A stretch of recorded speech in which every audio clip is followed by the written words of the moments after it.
Gil, can you kind of build off what Mr. Villanueva said and explain why the department is such in a bad place? Like, if you're listening to this and you don't know anything about law enforcement and you're just a casual listener, why is it a hard time to be a deputy right now? Why is it tough? Well, right now it's extremely difficult when you stop to think about what the residents of the county of Los Angeles went through with their lack of support for the former DA district attorney, Mr. Gascon. And Mr. Gascon came in and put his social movement into place and wanted to do everything. He changed some laws. He was admonished by judges that he would have to follow the law. And it's tragic when you have a district attorney, a boss, sit there and say to his subordinates, "You're not going to attend parole hearings anymore. They don't need us." And they were the voice representing the residents of Los Angeles County, as well as the surviving family members of any problems that they had. He did so much to hurt the county. And then you take it a step further and you hear publicly say that Mr. Luna considered Gascon his mentor and leader, so he was his friend and he took advice from him. So if he's going to be that way, well, then Sheriff Luna is going to be that way. I've heard Sheriff Luna talk when deputies were murdered. He was going to make sure that this was pushed to the fullest extent of the law, only to find out, and they held our first press conference where Mr. Gascon announced that he was not going to seek the death penalty after an individual that murdered a deputy sheriff. And the reason he wasn't going to do it was because if he felt for a second that it would bring that deputy back to life, he would. And that's not what the people of the state of California wanted. And Mr. Luna follows everything he did. And Mr. Luna was taking instructions just as a puppet would. And the puppeteers were the county board of supervisors. If you take note today, any major incident that happens in Los Angeles County, normally the sheriff would be there publicly denouncing it and speaking on behalf of the surviving good residents where the incident occurred. He's nowhere near that today. He'll send subordinates out there to talk to the media. That doesn't give you much confidence in the leader of this department. And what he's done recently by handing over to the federal government, asking for assistance in prosecuting a deputy sheriff that did absolutely nothing in violation of any law.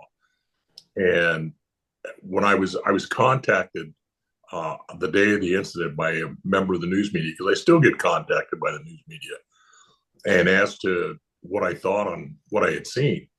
And I said, not one violation of policy was ever violated. And that should bear out once the facts and the evidence come out. Unfortunately, that's not the way Mr. Luna felt. Right. Yeah. To build off that, Mr. Villanueva, Gil pointed out something very interesting where he mentions that we're in a time now where it doesn't even matter if you follow policy, essentially. You had a really great run as sheriff. People were happy that you were in there. And still politics got you out, which is unbelievable. I firmly believe that the majority of the residents of LA County wanted you to win again. I firmly believe that. I don't know why it didn't pan out. I could speculate, I can be conspiracy theorist, but I truly believe that that the numbers, if we were to actually do a real vote, that they actually wanted you there. But we live in a time now where essentially it doesn't even matter what you do as a deputy now, because we've seen this, and it does matter on a grand scale. And on everywhere in the country. And the reason I bring that up is because this is the biggest department in the country. So when things happen here, it spreads across the country. People use this as an example. So using the example that Gil just touched on, which is he's referring to the Trevor Kirk case, which to me is crazy that it's not getting as much publicity as it should be getting. I feel like it's very convenient for the media to just casually not mention it. But what do you think the department is right now because of that case specifically? I feel like it's a huge crisis, and it's in my head it's not getting enough attention. Um, as you said, Gil pointed out something very, very important about the Trevor Kirk case, but there's actually three cases now that are just astonishing in the scope of the depravity of the decision making of Luna and his sycophants that he surrounded himself with. But going back to being missing in action, when Trump showed up to talk to the first responders and basically the leadership of LA County, he sent his assistant sheriff over custody. He wasn't there in person, which was just mind-boggling. You had the mayor, you had the board of supervisors, you had the LAPD chief, you had the LA fire chief, the LA County fire chief, and an assistant sheriff. What was so pressing going on that Mr. Luna couldn't spare the time to go meet with the president? I myself would have been there, and I would have very definitely publicly thrown the board under the bus in front of the president, so he understands what they're doing. And now he was nowhere to be found. But going back to those cases, the Trevor Kirk case, the Deputy Gardner case, this is the one involving the mother using her infant baby as a human shield. The last day before the statute of limitations expires, he decides to make it very public, throwing him under the bus, which generated a lawsuit that wasn't going to happen. So he bought himself a lawsuit. And on top of that, he ended up terminating the deputy. Now the deputy is going through civil service, but there was no violation of policy. We had already investigated that case. That case was done and over with. And he revived it for pure political reasons. But there's an even worse one. And this one, Gil, you may not be aware of this one. This one just came to light just a few days ago. Recall in July 3rd of 2019, that shooting that happened in Compton Station, deputy-involved shooting, where 3 deputies were fired upon by some gangsters in a SUV that was bulletproof. It was owned by a rapper, Yee. Though the radio cars were made Swiss cheese. Those deputies were given 18 days suspended without pay.